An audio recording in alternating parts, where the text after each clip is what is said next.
കഴിക്കാത്ത മോനും കഴിച്ച വാപ്പായി ദുആ ചെയ്യാൻ സമയമാകുമ്പോൾ പറയും, രണ്ടുപേരും മനസ്സിലുള്ള ആഗ്രഹങ്ങൾ കരുതിക്കോ, ദുആ ചെയ്യാൻ പോവാ. മോൻ അവിടെ ഇരുന്നിട്ട് പറയും, അല്ലാഹുവേ ഒരു സാലിഹായ ഭാര്യ എനിക്ക് തരണേ പടച്ചവനെ.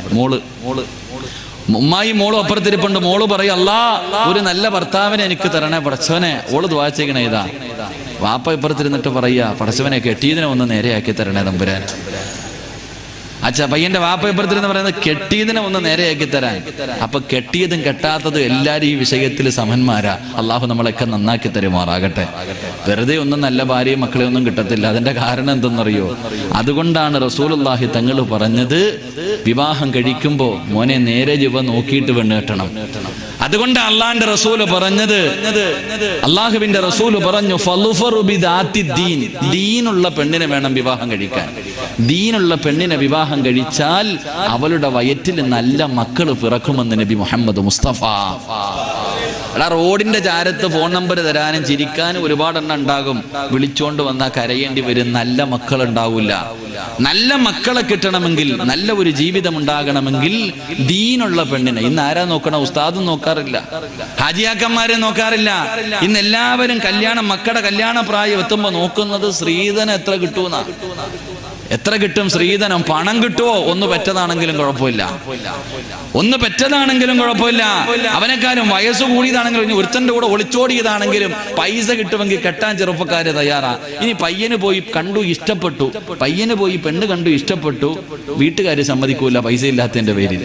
എന്റെ ചെറുപ്പക്കാരോട് പറയുന്നു, മോനെ മൻ തസവ്വജ ലിംറഅത്തി മാലിഹ, അല്ലാഹുവിന്റെ റസൂൽ പറഞ്ഞു, ഏതെങ്കിലും ഒരു മനുഷ്യൻ പണം കണ്ടിട്ട് പെണ്ണ് കെട്ടിയ, ഏതെങ്കിലും ഒരു മനുഷ്യന് പണം കണ്ടിട്ട് പെണ്ണ് കെട്ടിയ, നിനക്ക് അല്ലാഹു ദാരിദ്ര്യം തരുമെന്ന് നബി മുഹമ്മദ് മുസ്തഫ.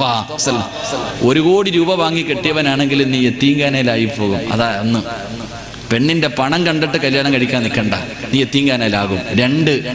രണ്ട് സൗന്ദര്യമുള്ള പെണ്ണിനെ മാത്രമേ ഞാൻ കെട്ടത്തുള്ളൂ. അങ്ങനെ ചെറുപ്പക്കാര് കണ്ട ഐശ്വര്യറായിയുടെ മോളെ പോലെ ഇരിക്കണം. ഭാര്യയും ഭർത്താവും കൂടെ പോകുന്നത് കണ്ട എവിടുന്ന് കിട്ടിയിട ഈ മാലാകെ എന്ന് നാട്ടുകാർ ചോദിക്കണം. നിങ്ങൾ ആലോചിച്ച് നോക്കിയോ, ഉള്ളതല്ലേ ഞാൻ പറഞ്ഞേ. പണ്ടൊക്കെ പെണ്ണ് കാണാൻ പോകുമ്പോൾ ഒരു 10-15 കൊല്ലം മുമ്പ് നിങ്ങൾ ചിന്തിക്ക്, വീട്ടിൽ നിന്ന് വാപ്പായോ ഉമ്മാനെയോ പെങ്ങന്മാരെ ആരെങ്കിലും വിളിച്ചുകൊണ്ട് പെണ്ണ് കാണാൻ പോകും. ഇന്നത് മാറി. ഇന്നൊരു ചെറുപ്പക്കാരൻ പെണ്ണ് കാണാൻ പോകുമ്പോൾ 2 മലക്കുകളെയാ കൊണ്ടുപോകണേ. മുൻകറി നക്കീറിനെ പോലെ 2 കൂട്ടുകാരെ കൊണ്ടുപോയി പെണ്ണിന്റെ വീട്ടിൽ പോയി ഇരിക്കുക. ചിരിച്ചോണ്ടൊക്കെ ഇരിക്കുക. പെണ്ണിങ്ങനെ ഒരുങ്ങി കെട്ടി ചായയൊക്കെ കൊണ്ടുവന്നിട്ട് ഇങ്ങനെ കൊടുക്കും. ഏതാ പയ്യൻ? അവന്റെ കൊണ്ട് കൊടുക്കും. അവനിങ്ങനെ ചായ വാങ്ങിയിട്ട് ഇവളെ ഒരു നോട്ടം നോക്കും. എന്നിട്ട് അടുത്തിരിക്കുന്നവനോട് ചോദിക്കും, കൊള്ളാവോളിയാ? കൂടെ ഇരിക്കുന്നവൻ്റെ അടുത്ത് ചോദിക്കും, കൊള്ളാവോ? അവനൊരു 1.5 നോട്ടം നോക്കും. എന്നിട്ട് പറയും, കൊള്ളാളിയാ. ഇതാ എത്തി നിൽക്കണേ. എടാ, കെട്ടുന്നവൻ പോലും അവൻ ഇഷ്ടപ്പെട്ടോന്നല്ല നോക്കണേ. അവന്റെ കൂട്ടുകാരൻ പറയണ ഇതൊരു ചരക്കാന്നെങ്കിലേ അവൻ കെട്ടത്തുള്ളൂ. അതവസ്ഥ. പിന്നെങ്ങനാ? അള്ളാഹുവിന്റെ റസൂൽ സല്ലല്ലാഹു അലൈഹി വസല്ലം തങ്ങൾ പറഞ്ഞു, സൗന്ദര്യം നോക്കിയിട്ട് കെട്ടല്ലേ മോനെ, സൗന്ദര്യം നോക്കിയിട്ട് പെണ്ണ് കെട്ടല്ലേ, സൗന്ദര്യം പെണ്ണിനെ നശിപ്പിച്ചു കളയുമെന്ന് ആദരവായ പ്രവാചകൻ നബി മുഹമ്മദ് മുസ്തഫ. അത്ര സത്യമാണ്. നോക്കിയേ, ബസ് സ്റ്റോപ്പിൽ ഒരു പെണ്ണ് നിൽക്കുക, 4 ചെറുപ്പക്കാർ അവളെ നോക്കുന്നു എന്ന് കണ്ടു കഴിഞ്ഞാൽ പിന്നെ അവൾ അറസ്റ്റിന്റെ മുകളിൽ കയറും. അതാ ചിന്ത. 4 പേരെന്നെ നോക്കുന്നു എന്നുണ്ടാ. എന്റെ പ്രിയ പെണ്ണുങ്ങൾക്ക് സൗന്ദര്യം, ഈ കൗൺസിലിംഗിന്റെ ക്ലാസ് എടുക്കുന്ന ഡോക്ടർമാര് പറയും, 3 കാര്യം ഭർത്താവ് ഭാര്യയോട് പറയാൻ പാടില്ല. ഇത് ഹദീസൊന്നും അല്ലട്ടാ. 3 കാര്യം ഭാര്യയോട് ഭർത്താവ് പറയാൻ പാടില്ല. അതിൽപ്പെട്ട ഒരു കാര്യമാണ്, നിന്നെക്കാളും സൗന്ദര്യം നിന്റെ ഭാര്യക്കുണ്ടെങ്കിൽ നീ പറയരുത്. ചിലപ്പോ നിനക്ക് എന്തെങ്കിലും കൊണ്ടാകുമ്പോ, എന്റെ പൊന്നാര ആമിന, നിന്നെ മലക്ക് പറ്റതാടി, പടച്ചോനെ എന്തൊരു ഗ്ലാമറാ, ഈ പൊട്ടന് ലോട്ടറി അടിച്ച പോലെ നിന്നെ എനിക്ക് കിട്ടി, ഇങ്ങനെ പറയാറുണ്ട്. അങ്ങനെ പറയരുത്. അങ്ങനെ പറഞ്ഞു കഴിയുമ്പോൾ ഇവക്ക് മനസ്സിലാവും, ഇയാൾ എനിക്ക് ചേർന്നതല്ല. ഈ കല്യാണത്തിന് പോകുമ്പോ കണ്ടിട്ടില്ലേ, ഭാര്യ മുന്നിൽ നടക്കും, ഭർത്താവ് പുറകെ നടക്കും, ഒരുമിച്ച് നടക്കില്ല. കാരണം എന്തേ? മനപ്പൊരുത്തമില്ല. എന്റെ പ്രിയപ്പെട്ടവരെ, സൗന്ദര്യം നോക്കിയിട്ട് പെണ്ണ് കെട്ടരുത്. കെട്ടിയാ പെണ്ണിനെ സൗന്ദര്യം നശിപ്പിക്കുമെന്ന് നബിയുനാ റസൂലുള്ളാഹി. 3 കുടുംബ മഹിമ നോക്കിയിട്ടാ ഇന്ന് പെണ്ണ് കെട്ടുന്ന എല്ലാവരും. വലിയ കുടുംബത്തിൽ പറഞ്ഞതിനെ മാത്രമേ കെട്ടത്തുള്ളൂ. അള്ളാഹുവിന്റെ റസൂൽ സല്ലല്ലാഹു അലൈഹി വസല്ലം തങ്ങൾ പറഞ്ഞു, അവനവനെ കൊണ്ട് പറ്റുന്നിടത്തുനിന്ന് വേണം വിവാഹം കഴിക്കാൻ.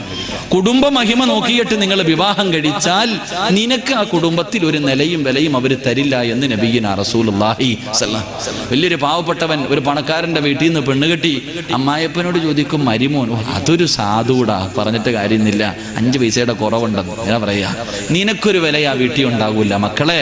അതുകൊണ്ട് പറയുന്നു ഫളുഫറു ബിദാത്തിദ്ദീൻ, ദീനുള്ള പെണ്ണിനെ വിവാഹം കഴിക്ക്, ദീനുള്ള പെണ്ണിനെ വിവാഹം കഴിക്ക്. അതുകൊണ്ടാണ് അല്ലാഹുവിന്റെ പ്രവാചകൻ അവിടെ നിന്ന് പറഞ്ഞത്. അതുകൊണ്ട് എന്റെ പ്രിയമുള്ള സഹോദരങ്ങളോട് പറയുകയാ, നല്ല ഒരു ജീവിതം വേണോ, സമാധാനമുള്ള ഒരു ജീവിതം വേണോ, കുടുംബ ജീവിതത്തിന്റെ വില നിനക്കറിയാഞ്ഞിട്ടാ ഞാനും നിങ്ങളും എല്ലാ ദിവസവും യാസീൻ ഓതുന്നവരാണ്. ആ യാസീൻ ഒരായത്ത് കാണാ, ഹും വഅസ്വാജുഹും ഫീ ദിലാലിൻ അലൽ അറായികി മുത്തഖിഊൻ ലഹും ഫീഹാ ഫാകിഹത്തുൻ വലഹും മാ യദ്ദഊൻ സലാമുൻ ഖൗലൻ മിർ റബ്ബിർ റഹീം. അല്ലാഹുവിന്റെ പരിശുദ്ധമായ ഖുർആൻ പറയുകയാണ്, ഈ സദസ്സിലിരിക്കുന്ന ചില ഭർത്താക്കന്മാരുണ്ടല്ലോ, അവര് നാളെ പടച്ചറപ്പിന്റെ സ്വർഗത്തിലെ സ്വർണത്തിന്റെ ചാരുകസേരയിൽ തന്റെ ഭാര്യയുടെയും മക്കളുടെയും കയ്യിൽ പിടിച്ചിട്ട് അവര് സ്വർഗത്തിൽ കിടന്ന് സുഖിക്കുകയാണ്. അവരതാ സ്വർണത്തിന്റെ അതാ ചാരുകസേരയിൽ ഇരിക്കുകയാണ്. സ്വർഗത്തിലെ പെണ്ണുങ്ങളെ ചുറ്റുഭാഗത്ത് വന്ന് നിൽക്കുകയാ. പടച്ചവനെ എല്ലാവരും അത്ഭുതത്തോടെ നോക്കുകയാണ്. അത് മാത്രമല്ല, സ്വർഗത്തിന്റെ കവാടങ്ങളിലൂടെ കടന്നു വരുന്ന മലക്കുകൾ അസ്സലാമു അലൈക്കും സലാമൻ സലാം സലാം, ഈ ഭാര്യയെയും ഭർത്താവിനെയും മക്കളെയും നോക്കിയിട്ട് സലാം പറയുകയാ. എന്റെ പ്രിയപ്പെട്ട ചെറുപ്പക്കാരാ, നാളെ പടച്ചറപ്പിന്റെ സ്വർഗത്തിലെ നീയും നിന്റെ ഭാര്യയും നിന്റെ മക്കളും ഒരുമിച്ചിരിക്കുമ്പോ ഈ നാട്ടിലെ പല ചെറുപ്പക്കാരും നിന്നോട് ചോദിക്കും, എങ്ങനെയാടാ ഈ പ്രതിഫലം കിട്ടിയത്, നിനക്കെങ്ങനെ ഈ പ്രതിഫലം കിട്ടി? ദുനിയാവിലും നിങ്ങൾ ഒരുമിച്ചായിരുന്നല്ലോ, ഒരു കൂരയ്ക്ക് കീഴിൽ കഴിഞ്ഞതുപോലെ സ്വർഗത്തിലും നിങ്ങൾ ഒരുമിച്ചാണല്ലോ. എന്റെ പെങ്ങളെ നിന്നോട് ചോദിക്കുന്നു, നാളെ നിന്റെ ഭർത്താവിന്റെയും മക്കളുടെയും കയ്യിൽ പിടിച്ചിട്ട് പടച്ചിറപ്പിന്റെ അനുഗ്രഹങ്ങൾക്ക് നടുവിലൂടെ സ്വർഗത്തിലൂടെ നീ ഇങ്ങനെ സുഖിക്കുന്നത് കാണുമ്പോ, മലക്കുകളും ജനങ്ങളും മുഴുവനും നിന്നെ ബഹുമാനിക്കുന്നത് കാണുമ്പോ, ഈ നാട്ടിലെ പല പെണ്ണുങ്ങളും നിന്നോട് ചോദിക്കും, നിനക്ക് ഈ പ്രതിഫലം കിട്ടിയത് എങ്ങനെയാണ്, നിനക്ക് ഈ മഹത്വം കിട്ടിയത് എങ്ങനെയാ? എന്റെ പ്രിയമുള്ളവരെ, ഖുർആൻ പറയുകയാ, സമാധാനമുള്ള സന്തോഷമുള്ള ഒരു ജീവിതം വേണോ? നമ്മുടെ വീട് എങ്ങനെയാകണമെന്നറിയുമോ? നമ്മുടെ വീട് എങ്ങനെയാകണമെന്നറിയുമോ? അള്ളാന്റെ ഖുർആൻ പറയുകയാ, അള്ളാന്റെ ഖുർആൻ 5 കാര്യങ്ങൾ പറയുകയാണ്. ഈ 5 കാര്യങ്ങൾ അനുസരിച്ച് ഏതെങ്കിലും ഒരു ഭാര്യയും ഭർത്താവും ജീവിച്ചാ അവരുടെ ദുനിയാവും ആഖിറവും രക്ഷപ്പെടുമെന്ന് ആദരവായ പ്രവാചകൻ നബി മുഹമ്മദ് മുസ്തഫ സല്ലല്ലാഹു അലൈഹി വസല്ലം ഒരു 5 കാര്യം ഞാൻ പറഞ്ഞു തരാം. ഈ പറയുന്ന 5 കാര്യം അനുസരിച്ചിട്ട് നീയും നിന്റെ ഭാര്യയും ജീവിച്ചാ ഇവിടെയും ഒരുമിച്ച് സ്വർഗത്തിലും ഒരുമിച്ച്. അള്ളാഹു അങ്ങനെ ആക്കി തരുമാറാകട്ടെ, അള്ളാഹു അങ്ങനെ ആക്കി തരുമാറാകട്ടെ, അള്ളാഹു അങ്ങനെ ആക്കി തരുമാറാകട്ടെ. വിശദീകരിക്കുന്നില്ല, ഇനി ആകെ ഉള്ളത് 1 മണിക്കൂറാ. 1 മണിക്കൂറുണ്ട്, പോകുന്നിടം വരെ പോകട്ടെ. നിങ്ങൾക്ക് ബോറടിക്കുമ്പോൾ പറയണം കേട്ടാ, നിർത്തണമെന്ന് തോന്നുമ്പോൾ നിങ്ങൾ പറഞ്ഞേക്കണം ഇൻഷാ അല്ലാഹ്. കാരണം എന്ന് പറഞ്ഞാൽ ഇനിയിപ്പോൾ നാളെ രാവിലെ പാലക്കാട് പോകാനുള്ളതാണ്. ഞാൻ ഇന്ന് രാവിലെ വീട്ടിൽ നിന്ന് ഇറങ്ങിയതാ, ഒറ്റയ്ക്ക് വണ്ടി ഓടിച്ചാൽ പള്ളിയിൽ പോയെ. ഇനിയിപ്പോൾ തിരിച്ച് ഇവിടുന്ന് ഒറ്റയ്ക്ക് തന്നെ പോകണം തിരുവനന്തപുരം വരെ. നാളെ രാവിലെ പാലക്കാടും പോകണം. അപ്പോൾ അതുകൊണ്ട് പെട്ടെന്ന് നിർത്തും ഇൻഷാ അല്ലാഹ്. അള്ളാഹു പഠിക്കാൻ ഭാഗ്യം തരുമാറാകട്ടെ. അപ്പോൾ നമ്മുടെ കുടുംബ എന്താപ്പാ അതിൻ്റെ പുറത്ത് കുറെ ചെറുപ്പക്കാർ നിൽക്കുന്ന മക്കളെ വാടാ, ഓടണ്ടടാ ഓടണ്ടടാ, കല്യാണക്കാരിയാ പറയണത്, വാ കേട്ടോ, കേട്ട് കയറിയിരുന്നോ ഇൻഷാ അല്ലാഹ്. അള്ളാഹു നമ്മുടെ മക്കളെയൊക്കെ സാലിഹ്യങ്ങളാക്കി തരുമാറാകട്ടെ. 1 ഖുർആൻ പറയാ കേട്ടോ, ഭാര്യയും ഭർത്താവ് നാളെ സ്വർണത്തിന്റെ ചാരുകസേരയിൽ ഇങ്ങനെ ഇരുന്ന് സുഖിക്കും.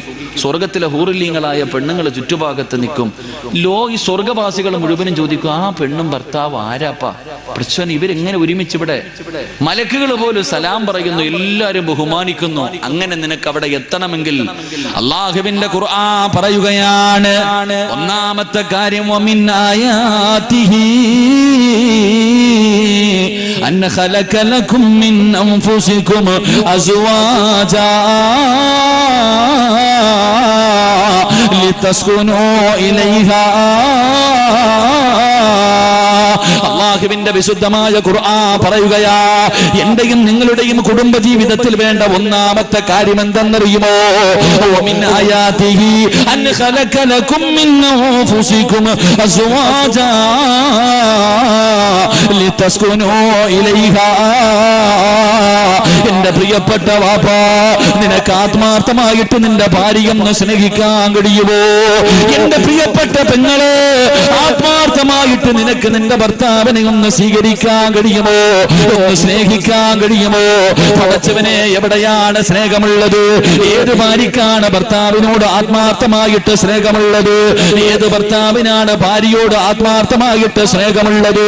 പടച്ചവനെ, അഭിനയമാണ്, സ്നേഹം അഭിനയിക്കുകയാണ്. സിനിമാ താരങ്ങളെ പോലും വെല്ലുന്ന രീതിയിൽ ഭർത്താവ് നടിക്കുന്നു. സീരിയൽ നടിമാര് പോലും തോറ്റുപോകുന്ന രീതിയിലാണ് എന്റെ പ്രിയപ്പെട്ട ഉമ്മമാര് അഭിനയിക്കുന്നത്. പടച്ചവനെ, കുടുംബക്കാരുടെ മുന്നിൽ, മക്കളുടെ മുന്നിൽ, നാട്ടുകാരുടെ മുന്നിൽ പരസ്പരം ഞങ്ങൾ വല്ലാത്ത സ്നേഹത്തിലാണെന്ന് ബോധിപ്പിക്കാറ് എന്തിനു വേണ്ടിയാ അഭിനയിക്കുന്നത്? അല്ലാഹു തന്ന ജീവിതം മെഴുകുതിരി ഉരുക്കുന്നത് പോലെ ഉരുക്കാനുള്ളതാണോ? ഉരുകി തീർക്കാനുള്ളതാണോ? എന്റെ പ്രിയപ്പെട്ടവരെ, ഭർത്താവ് തന്റെ മനസ്സ് ഭാര്യയോട് തുറക്കാറില്ല. ഭാര്യ തന്റെ രഹസ്യങ്ങൾ ഭർത്താവിനോട് പറയാറില്ല. പേടിയാട് ഒരുമിച്ചിരുന്ന് ഭക്ഷണം കഴിക്കാറില്ല. ഒരു 5 മിനിറ്റ് സ്നേഹത്തോടെ സംസാരിക്കാറില്ല. എന്റെ പ്രിയമുള്ളവരെ, ഭാര്യയുടെ രഹസ്യങ്ങൾ ഭർത്താവിനോടാ പറയേണ്ടത്. ഭർത്താവിന്റെ രഹസ്യങ്ങൾ ഭാര്യയോടാണ് പറയേണ്ടത്. മഹാനായ നബി മുഹമ്മദ് മുസ്തഫ സല്ലല്ലാഹു അലൈഹി വസല്ലമ തങ്ങള് 40ാമത്തെ വയസ്സിൽ ഗാറസൂർ എന്ന് പറയുന്ന ഗുഹയ്ക്കകത്ത് അല്ലാഹുവിന്റെ പ്രവാചകൻ ഒറ്റയ്ക്കിരിക്കുമ്പോ അതാ മുഖറബുൽ അംലാക്ക് മലക്ക് ജിബ്രീൽ അലൈഹിസ്സലാം ഇറങ്ങി വരികയാണ്. അല്ലാഹുവിന്റെ റസൂലിന്റെ മുന്നിലേക്ക് ജിബ്രീൽ എന്ന് പറയുന്ന മലക്ക് ഇറങ്ങി വന്നിട്ട് അവിടെന്ന് പറയുന്ന ഖുർആനിന്റെ 1ാമത്തെ ആയത്ത് ഓതി കൊടുക്കുകയാണ്. ഇഖ്റ ബിസ്മി റബ്ബിക്കല്ലദീ ഖലഖ ഖലഖൽ ഇൻസാന മിൻ അലഖ് ഇഖ്റ വറബ്ബുക്കൽ അക്രമുല്ലദീ അല്ലമ ബിൽ ഖലം. അല്ലാഹുവേ, പരിശുദ്ധമായ ഖുർആനിന്റെ 1ാമത്തെ ആയത്ത് ഓതി കൊടുത്തിട്ട് അവിടെന്ന് പറയുന്ന ബോധി നബിയെ, അല്ലാഹുവിന്റെ റസൂല് പേടിച്ചുകൊണ്ട് പറയുന്നു, എനിക്ക് ഓതാനറിയില്ല. ജിബ്രീൽ കെട്ടിപ്പിടിക്കുകയാണ്. പ്രവാചകന്റെ ശരീരം വേദനിക്കുകയാണ്. അല്ലാഹുവിന്റെ റസൂല് ഖുർആൻ ഓതുകയാണ്. അവസാനം പർവ്വതത്തിന്റെ മുകൾ തട്ടിൽ നിന്ന് പേടിച്ച് വിറച്ചുകൊണ്ട് ലോകത്തിന്റെ നേതാവ് 40ാമത്തെ വയസ്സിൽ ഇറങ്ങി ഓടുകയാണ്. എവിടേക്കാ ഓടിയത്? കുടുംബക്കാരുടെ മുന്നിലല്ല, കൂട്ടുകാരുടെ മുന്നിലല്ല. അല്ലാഹുവിന്റെ പ്രവാചകൻ എവിടേക്കാണ് കടന്നു ചെന്നതെന്നറിയുമോ? അല്ലാഹുവേ, തന്നെക്കാലം വയസ്സ് തന്ന തന്റെ പ്രിയപ്പെട്ട ഭാര്യ ഖദീജ ബീബി റളിയല്ലാഹു തആല അൻഹയുടെ മുന്നിലേക്ക് അല്ലാഹുവിന്റെ പ്രവാചകനെ വിറച്ചുകൊണ്ട് ഓടുകയാണ്. ഓടിച്ചെന്ന് ഖദീജാനോട് പറയുന്നു, സമ്മിലൂനി യാ ഖദീജ, എന്നെ ഒന്ന് പുതപ്പിക്ക് ഖദീജ. അല്ലാഹുവിന്റെ പ്രവാചകന് നടന്ന കാര്യങ്ങൾ മുഴുവനും തന്റെ പ്രിയപ്പെട്ട ഭാര്യയോട് രഹസ്യങ്ങൾ പറഞ്ഞു കൊടുക്കുമ്പോ എന്തേ ചെയ്തതെന്നറിയുമോ? പേടിച്ചു വന്ന ഭർത്താവിനെ അതാ പുതപ്പ് കൊണ്ട് പുതച്ചിട്ട് തന്റെ പ്രിയപ്പെട്ട ഭാര്യ അതാ തന്റെ മടിയിലേക്ക് പിടിച്ചു കിടത്തുകയാണ്. അല്ലാഹുവിന്റെ റസൂലിന് തന്റെ മടിയിലേക്ക് പിടിച്ചു കിടത്തിയിട്ട് കൈകൊണ്ട് അല്ലാഹുവിന്റെ റസൂലിന്റെ തലയിൽ ഇങ്ങനെ കൈവച്ചിട്ട് മുടികൾക്കിടയിലൂടെ ഇങ്ങനെ തലോടുകയാണ്. എന്നിട്ടൊരു കൈകൊണ്ട് തന്റെ ഭർത്താവിനെ ചേർത്ത് പിടിച്ചു. പേടിച്ചു കിടക്കുന്ന തന്റെ പ്രിയപ്പെട്ട ഭർത്താവിനോട് ഖദീജ ബീവി റളിയല്ലാഹു തആല മനസ്സിന് സമാധാനമുണ്ടാക്കുന്ന ഒരു വാക്കേ പറഞ്ഞുള്ളൂ. അവിടെന്ന് പറഞ്ഞു, നബിയേ, വല്ലാഹി മാ യുഖ്ഫീക അല്ലാഹു അബദാ. ഒരിക്കലും അല്ലാഹു നിങ്ങളെ കൈവിടൂല നബിയേ, ഒരിക്കലും അല്ലാഹു നിങ്ങളെ കൈവിടൂല. പ്രവാചകന്റെ മനസ്സില് എന്തൊരു കുളിർമയുള്ള വാക്കെന്നറിയുമോ? മരിക്കുന്ന കാലത്തോളം അല്ലാഹുവിന്റെ റസൂല് മറന്നില്ല. മരിക്കുന്ന കാലത്തോളം അല്ലാഹുവിന്റെ റസൂല് ഖദീജ എന്ന് പറഞ്ഞ റസൂലുള്ളാഹിന്റെ കണ്ണ് നിറയുമായിരുന്നു, പ്രവാചകനെ കരയുമായിരുന്നു. എന്ത് പറഞ്ഞാലും ഖദീജയാണ്. ഖദീജ തന്റെ വീട്ടില് ഒരൽപ്പം ഭക്ഷണം വെച്ചാൽ ആരെങ്കിലും ഒരൽപ്പം ഇറച്ചിക്കറി കൊണ്ടു കൊടുത്താ അള്ളാന്റെ റസൂല് തന്റെ മകൾക്കല്ല കൊടുത്തത്, മറ്റു ഭാര്യമാർക്കല്ല കൊടുത്തത്, ഖദീജയുടെ കൂട്ടുകാരികൾക്ക് കൊടുത്തു വിടുമായിരുന്നു. എന്റെ പ്രിയപ്പെട്ടവര്, അത്രയ്ക്ക് സ്നേഹമായിരുന്നു, അത്രയ്ക്ക് സ്നേഹമായിരുന്നു. അതുകൊണ്ട് നമ്മുടെ കുടുംബ ജീവിതത്തിൽ വേണ്ട ഒന്നാമത്തെ കാര്യം എന്തെന്നറിയുമോ? പരസ്പരം ആത്മാർത്ഥമായിട്ടുള്ളൊരു സ്നേഹമാണ്. പരസ്പരം ഒരു സ്നേഹമുണ്ടെങ്കിൽ നമ്മുടെ ജീവിതം സന്തോഷമുള്ളതാ, നമ്മുടെ ജീവിതം സമാധാനമുള്ളതാ. അല്ലാഹുവേ, ഇന്നതില്ലാതെ പോയല്ലോ. പടച്ചവരെ, ഭാര്യയുടെ പീഡനങ്ങൾ സഹിക്കാൻ കഴിയാത്ത ഭർത്താക്കന്മാരുണ്ട്. എങ്ങനെ സന്തോഷം കിട്ടാനാ, എങ്ങനെ സമാധാനം കിട്ടാനാ? അല്ലാഹുവേ, ചില പെണ്ണുങ്ങളുണ്ടല്ലോ, എത്ര കിട്ടിയാൽ എന്തൊക്കെ കൊടുത്താലും നന്ദി കാണിക്കാത്ത ചില പെണ്ണുങ്ങളുണ്ട്. അല്ലാഹുവേ, ഭർത്താവിന്റെ മുഖത്ത് നോക്കിയിട്ട് രാവിലെ മുതൽ വൈകുന്നേരം വരെ കിടന്ന് കഷ്ടപ്പെട്ടിട്ട് തളർന്ന ശരീരവുമായി വീട്ടിലേക്ക് കയറി ചെല്ലുന്ന ഭർത്താവിനോട് മക്കളെ കുറിച്ച്, മാതാപിതാക്കളെ കുറിച്ച്, കൂടപ്പിറപ്പുകളെ കുറിച്ച്, ഭക്ഷണം വെക്കുന്നതിനെ കുറിച്ച്, ജോലി ചെയ്യുന്നതിനെ കുറിച്ച് നിനക്ക് നിന്റെ മകത്വം അറിയാതെട്ടാ, നിനക്ക് നിന്റെ ജീവിതത്തിന്റെ വില അറിയാതെട്ടാ, നിന്റെ പവിത്രത എന്താണെന്ന് നിനക്കറിയാത്തത് കൊണ്ടാണ് നീ പല പരാതികളും പറയുന്നത്. അല്ലാഹുവിന്റെ പ്രവാചകൻ സല്ലല്ലാഹു അലൈഹി വസല്ലമ തങ്ങൾ തന്റെ പ്രിയപ്പെട്ട പൊന്നുമോള് ഫാത്തിമ ബീവി റളിയല്ലാഹു തആല കല്യാണം കഴിഞ്ഞു. ഒരു ദിവസം അല്ലാഹുവിന്റെ റസൂൽ തന്റെ പൊന്നുമോളെ കാണാൻ പോവുകയാ. ഫാത്തിമ ബീവി റളിയല്ലാഹു തആല വീടിന്റെ അകത്തേക്ക് കടന്നു ചെല്ലുമ്പോ ഫാത്തിമ ബീവി റളിയല്ലാഹു തആല അതാ ഗോതമ്പ് പൊടിച്ചുകൊണ്ടിരിക്കുകയാണ്. തന്റെ പൊന്നാര മകള് ഗോതമ്പ് പൊടിച്ചുകൊണ്ടിരിക്കുകയാണ്. അള്ളാന്റെ റസൂല് വീട്ടിലേക്ക് കടന്നു ചെന്നിട്ട് അവിടെന്ന് ചോദിക്കുന്നു, ഫാത്തിമ സുഖമാണോ പൊന്നുമോള്? അള്ളാന്റെ റസൂല് തന്റെ പൊന്നുമകളോട് ചോദിക്കുമ്പോ ഫാത്തിമ ബീവി റളിയല്ലാഹു തആല പൊട്ടിക്കരഞ്ഞുകൊണ്ട് രണ്ട് കൈയും എടുത്ത് കാണിക്കുകയാണ്. കരഞ്ഞുകൊണ്ട് പറയുന്നു, വാപ്പാ, ജോലി ചെയ്തിട്ട് എന്റെ കൈ പൊട്ടികെട്ട് രക്തം വരുന്നു വാപ്പാ. പൊന്നാര മകള് രണ്ട് കൈയും എടുത്ത് കാണിക്കുകയാണ്. അടുക്കളയിൽ കിടന്ന് ജോലി ചെയ്തിട്ട് എന്റെ കൈ പൊട്ടിപ്പോയി വാപ്പാ. തന്റെ പൊന്നാര മകള് പരാതി പറഞ്ഞപ്പോ ഉമ്മയില്ലാതെ വളർത്തിയ പൊന്നുമോള് അള്ളാന്റെ റസൂല് പറഞ്ഞു കൊടുത്ത മറുപടി എന്തെന്നറിയുമോ? നിന്റെ ഭാര്യക്ക് പറഞ്ഞു കൊടുക്കണം, ചെറുപ്പക്കാരാ, ഭർത്താവിന്റെ വീട്ടിൽ കിടന്ന് തമ്മിലടി ഉണ്ടാക്കി വീട്ടിൽ വന്ന് നിൽക്കുന്ന പൊന്നാര മക്കൾക്ക് പറഞ്ഞു കൊടുക്കണം. കല്യാണം കഴിച്ചു വിടുന്ന സമയത്ത് ലക്ഷങ്ങളും കൊടുത്ത് കാറും വാങ്ങി പറഞ്ഞു വിട്ടാ പോരാ. വാപ്പ എന്ന രീതിയിൽ നിന്റെ പൊന്നുമോക്ക് പറഞ്ഞു കൊടുക്കേണ്ട ഉപദേശമാണ്. അല്ലാഹുവിന്റെ പ്രവാചകൻ സല്ലല്ലാഹു അലൈഹി വസല്ലമ തങ്ങൾ തന്റെ പൊന്നാര മകൾ അടുത്തേക്ക് വിളിക്കുകയാണ്. എന്നിട്ട് പറയുന്നു, ഫാത്തിമ, നിന്റെ പ്രതിഫലം നിനക്കറിയോ ഫാത്തിമ? നിന്റെ പ്രതിഫലം എന്താണെന്ന് നിനക്കറിയുമോ ഫാത്തിമ? എന്റെ പ്രിയപ്പെട്ട പെങ്ങള്, നിന്റെ പ്രിയപ്പെട്ട ഭർത്താവ് രാവിലെ മുതൽ വൈകുന്നേരം വരെ കഷ്ടപ്പെട്ടു ജോലി ചെയ്തിട്ട് ഒരു കിലോ അരിയും വാങ്ങിയിട്ട് വൈകുന്നേര സമയത്ത് നിന്റെ വീട്ടിലേക്ക് കടന്നു വരികയാണ്. അതാ ഒരു കിലോ അരിയുമായി വീട്ടിലേക്ക് കയറി വരുന്ന ഭർത്താവിനോട് കുത്തുവാക്ക് പറയാതെ, പരിഹസിക്കാതെ, വേദനിപ്പിക്കാതെ ആ കയ്യിലിരിക്കുന്ന അരി വാങ്ങിയിട്ട് അടുക്കളയിലേക്ക് കടന്നു ചെന്നിട്ട് ഇതെന്റെ കടമയാണല്ലോ എന്ന് പറഞ്ഞുകൊണ്ടത് കഴുകി ശുദ്ധിയാക്കിയിട്ട് നിന്റെ ഭർത്താവിനും മക്കൾക്കും ചോറ് വെച്ചു കൊടുത്ത അല്ലാഹു തരുന്ന പ്രതിഫലം കേൾക്കടോ പൊന്നുമോള്. നീ നിന്റെ ഭർത്താവിന് ചോറ് വെച്ചു കൊടുത്ത അല്ലാഹു നിനക്ക് തരുന്ന പ്രതിഫലം അതിലെ ഓരോ അരിയുണ്ടല്ലോ, ഓരോ ചോറുണ്ടല്ലോ, അതിന് പകരം അല്ലാഹു നിന്റെ പാപം പൊറുക്കുന്നുണ്ട്. നിന്റെ പാപങ്ങൾ അല്ലാഹു പുറത്തു തരികയാ, നിനക്കൊരു നന്മ എഴുതുകയാണ്. ഒരു ചോറിന് പകരം ഒരു നന്മ എഴുതുകയാണ്. നിന്റെ ഒരു പാപം അല്ലാഹു പൊറുക്കുകയാണ്. അടുക്കളയിൽ കിടന്ന് ഉരുകുന്ന പെണ്ണുങ്ങളുണ്ടല്ലോ, തീ ചുവട്ടിൽ കിടന്ന് ഉരുകുന്ന പെണ്ണ്, അല്ലാഹുവിന്റെ റസൂല് പറയുകയാ, നീ നിന്റെ ഭർത്താവിനും മക്കൾക്കും ഭക്ഷണം വെക്കുമ്പോ തീയുടെ ചുവട്ടിൽ നിന്ന് ഉരുകുമല്ലോ, നിന്റെ ശരീരം വിയർത്തിട്ട് വിയർപ്പിങ്ങനെ ഒഴുകുമല്ലോ. അല്ലാഹുവിന്റെ റസൂല് പറയുന്നു, പെണ്ണ്, ഒരു തുള്ളി വിയർപ്പ് താഴെ വീണ നരകം നിനക്ക് ഹറാമാണുമ്മ.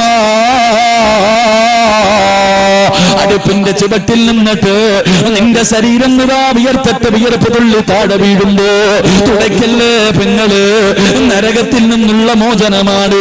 അള്ളാഹുവിന്റെ പ്രവാചകൻ അവിടെ നിന്ന് പറയുന്നു, ഗർഭിണികളുണ്ടല്ലോ, പ്രസവിച്ച കഥ പറയുന്ന പെണ്ണുങ്ങളുണ്ടല്ലോ, അള്ളാന്റെ റസൂല് പറയുന്നു, ഫാത്തിമ ഒരു ഉമ്മ തന്റെ കുഞ്ഞിനെ പ്രസവിച്ച മരണവേദനയുടെ വേദനയിൽ നിന്ന് പ്രസവിച്ച ഒരു ഉമ്മയ്ക്ക് അല്ലാഹു കൊടുക്കുന്ന പ്രതിഫലം എന്തെന്നറിയുവോ? പെങ്ങളെ നീ പ്രസവിച്ച സമയത്ത്, പെങ്ങളെ നീ പ്രസവിച്ച സമയത്ത് നിന്റെ ശരീരത്തിൽ എവിടെയെല്ലാ രോമങ്ങളുണ്ടോ ഓരോ രോമത്തിനും പകരം അല്ലാഹു നിനക്ക് നന്മ എഴുതുകയാണ്. ഓരോ രോമത്തിനും പകരം അല്ലാഹു നിനക്ക് നന്മ തരുകയാണ്. നിന്റെ പാപങ്ങൾ അല്ലാഹു പുറത്തു കൊടുക്കുകയാണ്. മക്കൾക്ക് പാല് കൊടുക്കുന്ന ഉമ്മമാരുണ്ടല്ലോ, പട്ടിണിയാണെങ്കിലും രോഗമാണെങ്കിലും എഴുന്നേക്കാൻ കഴിയില്ലെങ്കിലും തന്റെ മക്കള് കരഞ്ഞ അല്ലാഹുവേ വാരിയെടുത്ത് പാല് കൊടുക്കുന്ന പെണ്ണ്. അല്ലാഹുവിന്റെ റസൂല് പറയുകയാ, 2 വയസ്സ് പൂർത്തിയാകുന്നത് വരെ ഏതെങ്കിലും ഒരു ഉമ്മതന്റെ കുഞ്ഞിന് പാല് കൊടുത്താ അല്ലാഹു ആ പെണ്ണിന് കൊടുക്കുന്ന പ്രതിഫലം എന്തെന്നറിയുമോ?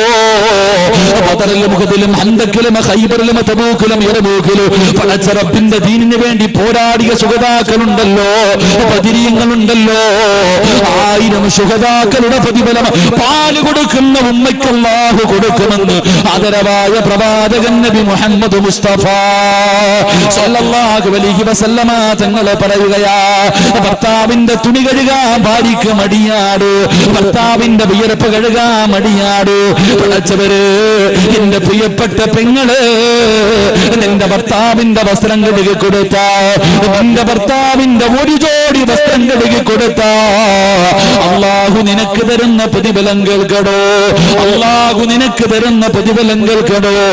ഭർത്താവിന്റെ ഒരു ജോഡി വസ്ത്രം ഏതെങ്കിലും ഒരു പെണ്ണ് കഴുകി കൊടുത്ത 100 പേർക്ക് ഭക്ഷണം കൊടുത്ത പ്രതിഫലം അല്ലാഹു അവൾക്ക് കൊടുക്കുമെന്ന് നബി മുഹമ്മദ് മുസ്തഫ.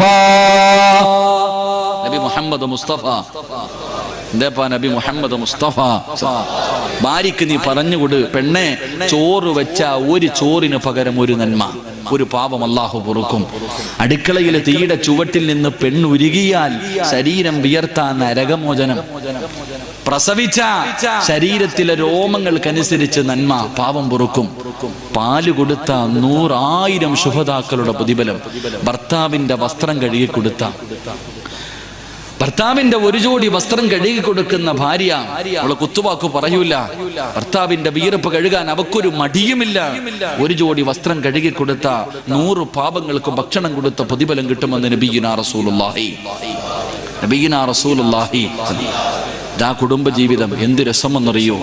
കുടുംബജീവിതത്തിന്റെ വില നമുക്കറിയാഞ്ഞിട്ടാ. അല്ലാഹു നമ്മുടെ ഭാര്യമാർക്ക് ഈമാൻ നൽകി അനുഗ്രഹിക്കുമാറാകട്ടെ. പറഞ്ഞു കൊടുക്കണം, ഇതാ ജീവിതം, ഇതാണ് ജീവിതം. തന്റെ ഭാര്യ ഭർത്താക്കന്മാർക്ക് പറഞ്ഞു കൊടുക്കണം. ഭർത്താവിന്റെ തുണി കഴുകാൻ അല്ലാഹു നമ്മുടെ ഭാര്യമാർക്ക് ഈമാൻ നൽകി അനുഗ്രഹിക്കുമാറാകട്ടെ. നിങ്ങളുടെ ഭാര്യമാർക്കൊന്നും ഈ പ്രതിഫലം കിട്ടൂല. കിട്ടുവോ? തുണി കഴുകിയാ നിങ്ങളുടെ ഭാര്യമാർക്ക് കിട്ടുവോ? പറമനുഷ്യന്മാരെ കിട്ടുവോ? അതിന് നിന്റെ ഭാര്യ തുണി കഴുകുന്നില്ലല്ലോ, വാഷിംഗ് മെഷീനല്ലേ കഴുകണേ, അവക്കെന്ത് പ്രതിഫലം? വാഷിംഗ് മെഷീൻ ഇട്ട് കഴുകണ പെണ്ണിനെ നമുക്ക് ബിസ്മിയും പറഞ്ഞ് വാരി അങ്ങോട്ട് ഇട്ടാൽ മതി. അവക്ക് ശരീരം അനങ്ങുന്നത് വലിയ പാടാണ്. അവക്ക് കല്ലിലൊക്കെ ഇട്ട് കഴുകുന്ന പെണ്ണുങ്ങൾക്കായിരിക്കും. അല്ലാഹു നൽകുമാറാകട്ടെ, അല്ലാഹു നൽകുമാറാകട്ടെ. കല്യാണം കഴിച്ചവരെന്ന് കൈവക്കിക്കേ. കല്യാണം കഴിച്ചവരാ ഒരുപാട് കയ്യുണ്ട്. ഇങ്ങോട്ട് നോക്ക്, നിങ്ങളുടെ ആരുടെയെങ്കിലും ഭാര്യമാര് നിങ്ങളുടെ തലയിൽ എണ്ണ തേച്ച് തരുന്ന ഏതെങ്കിലും ഭർത്താവ് ഉണ്ടെങ്കിൽ ഒന്ന് കൈവക്കിക്കേ. കാണാനുള്ള കൊതികൊണ്ട. അല്ലാഹു പെണ്ണുമ്പിള്ള അപ്പുറത്തിരുന്ന് പറയുന്നത് എന്തെന്നറിയോ? ഇനി ആ കിളവന്റെ തലയെ തേച്ചു കൊടുക്കാത്തതിന്റെ കുഴപ്പം കൂടെ ഉള്ളൂ. ഒന്നും കൂടെ കെട്ടാൻ നടക്കുക. അങ്ങാരി എണ്ണയല്ലേ ഞാൻ തേക്കണേ? എണ്ണ തേക്കണം, എണ്ണ തേക്കണം. ഈ സ്ഥലപ്പേരെന്താന്നാ പറഞ്ഞേ?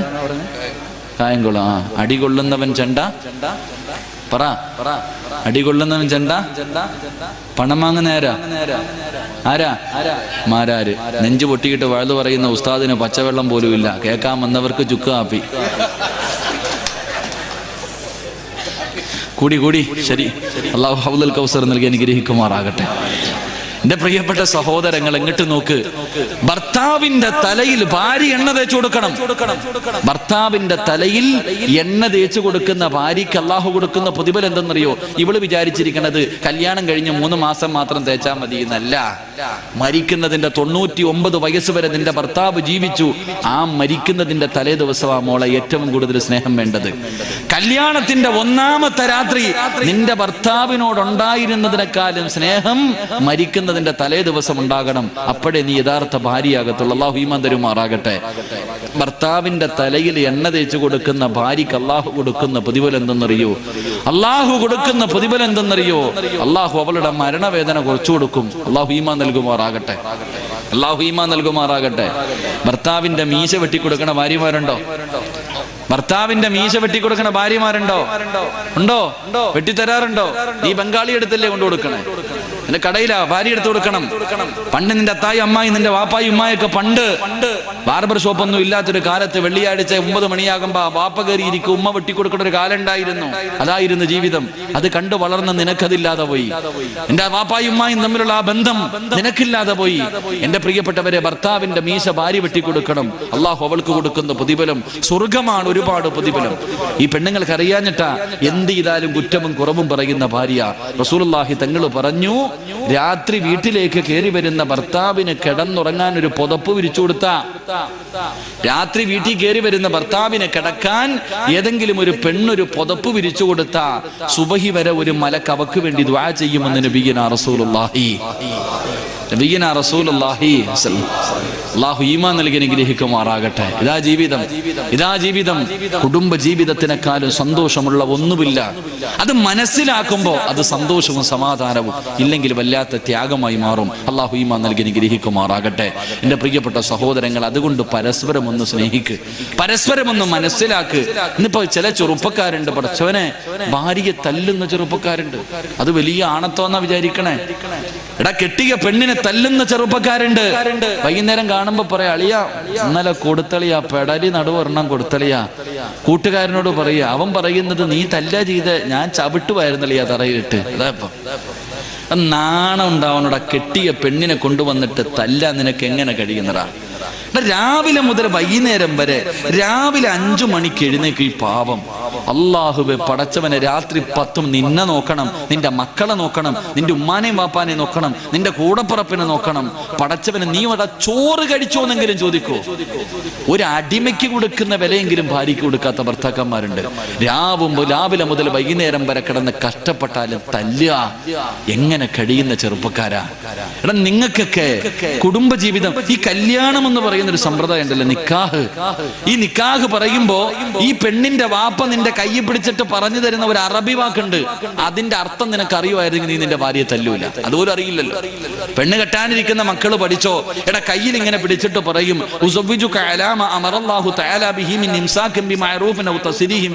ഇങ്ങനെ പള്ളിയിൽ ഇമാമ് പറഞ്ഞുതരും. വായി നോക്കിയിട്ടിരുന്ന് പറയണ കാര്യമുണ്ടല്ലോ, വായി നോക്കിയിട്ടാ പറയണേ. പള്ളിയിലെ ഖത്തീബ് ഇങ്ങനെ രണ്ടുപേരുടെയും കയ്യിൽ പിടിക്കും, മുഖാമുഖം നോക്കും. അമ്മായപ്പന്റെ മുഖത്ത് നോക്കിയിട്ട് ചിരിയാ. അമ്മായപ്പന്റെ മുഖത്ത് നോക്കുമ്പോ തന്നെ തിരി ഇങ്ങനെ കൈ പിടിച്ചോണ്ട് എന്നിട്ട് പറയും സൗജത്തുക്ക വാൻകഹത്തുക്ക എന്നൊക്കെ പറയുന്നുണ്ടല്ലോ. എന്താ ഇതിന്റെ അർത്ഥം എന്നറിയോ? എടാ, നിന്റെ ഭാര്യയുടെ വാപ്പ നിന്റെ കൈ പിടിച്ചിട്ട് പറഞ്ഞ എന്തെന്നറിയോ? മോനെ, 10-18 കൊല്ലം ഞാൻ പൊന്നുമോളെ വളർത്തിയ എന്റെ മകളെ നീ തരുന്ന നക്കാ പിച്ചയ്ക്ക് ഞാൻ നിന്റെ കൈ തരാ. എടാ, ഞാൻ പൊന്നുപോലെ നോക്കിക്കിടന്ന് കൊണ്ട് നടന്ന എന്റെ മോളെ നീ തരുന്ന നക്കാപ്പിച്ച 1 പവനോ 2 പവനോ സ്വർണത്തിന് പകരം എന്റെ പൊന്നുമോളെ ഞാൻ നിന്റെ കൈ വെച്ച് തരികയാ. ഇവള് എല്ലാം തികഞ്ഞുകളൊന്നുമല്ല, ഇവള് പാവവാടാ, അവക്ക് അറിവില്ലാത്തവളാ. എന്തെങ്കിലും തെറ്റ് ചെയ്താ എന്റെ മോനങ്ങ് ക്ഷമിക്കണേ. എന്റെ മോൾ എന്തെങ്കിലും തെറ്റ് ചെയ്താ നീ ക്ഷമിക്കണേ, നീ തല്ലല്ലേ, തിരുത്തി കൊടുക്കൂ, പാവാ. എന്റെ മോൾക്ക് എന്തെങ്കിലും അബദ്ധം പറ്റിയ അറിവില്ലാത്തവളാ, നീ അവക്ക് തിരുത്തി കൊടുക്ക്. എന്റെ മോളെ നീ തല്ലല്ലേ. നിനക്ക് എന്തെങ്കിലും എന്റെ മോളെ വേണ്ടാന്ന് തോന്നിയാ കെട്ടിത്തൂക്കാനോ സ്റ്റൗ പൊട്ടിക്കാനോ ഒന്നും നിക്കല്ലേടാ.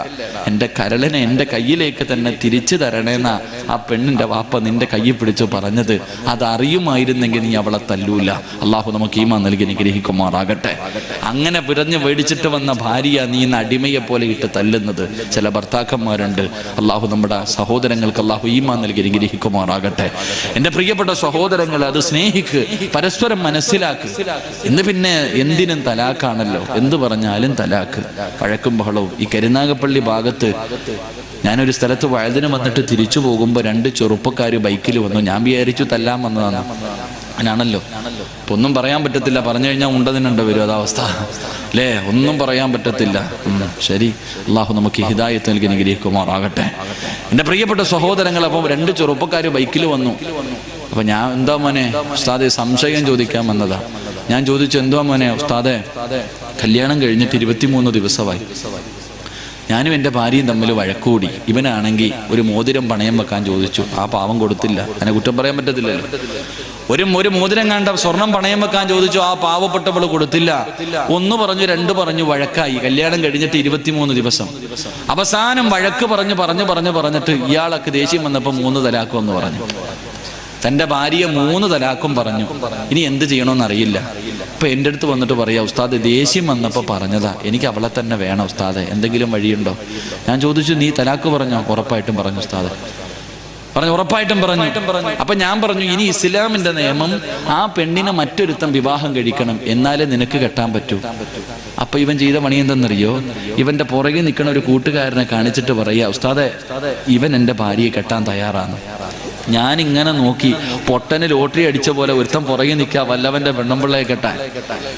വല്ലൊരുത്തന്റെ ഭാര്യയെ കെട്ടാൻ വേണ്ടി ഒരുത്തൻ ഇങ്ങനെ പുറകെ നിൽക്കുക, നാണം കൊടിങ്ങിട്ട് പുതുമണവാട്ടി നിൽക്കണ പോലെ. ഞാൻ പറഞ്ഞു, എടാ കെട്ടിയാൽ മാത്രം പോരാ, ശരീരത്തൊന്നും തൊടാൻ പറ്റൂല. അവൻ കെട്ടും, ഞാൻ തിരിച്ചും കെട്ടും. ഞാൻ പറഞ്ഞു, നീ എന്നാ വണ്ടി എടുത്തിട്ട് പൊക്കോളാൻ പറഞ്ഞു. ജീവിക്കണ്ട, ഇതാ അവസ്ഥ. ഇപ്പം കെട്ടിയോ ജീവിച്ചോ, അല്ലാഹു അഅലം. അല്ലാഹു ഈമാൻ നൽകുമാറാകട്ടെ.